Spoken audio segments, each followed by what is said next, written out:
அமைச்சர் உதயநிதியை புகழ்ந்து பேசிய அமைச்சர் செந்தி மஸ்தான் அவருக்கு உரிய நேரத்தில் முதலமைச்சர் ஸ்டாலின் துணை முதலமைச்சர் பதவி வழங்குவார் என தெரிவித்துள்ளார்.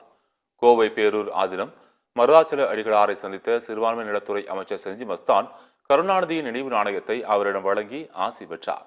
தொடர்ந்து செய்தியாளர்களிடம் பேசிய அவர், தமிழகம் முழுவதும் இளைஞர்களை ஒன்று சேர்த்து கழகத்தை வலுப்படுத்தியவர் உதயநிதி என்று கூறினார். கழகம் ஒரு குடும்பம். திராவிட முன்னேற்ற கழகம் ஒட்டுமொத்த தமிழ் சமுதாயத்துடைய ஒட்டுமொத்த ஒரே குடும்பம். அதான் அண்ணா அருமை தம்பிமார்களே என்று சொன்னார், கலைஞர் உடன்பிறப்புகளே என்று சொன்னார், தளபதி அவர்கள் நான் உங்களில் ஒருவன் என்று சொல்லுவோம். இது ஒரு குடும்பமாக இருக்கிற இயக்கம்.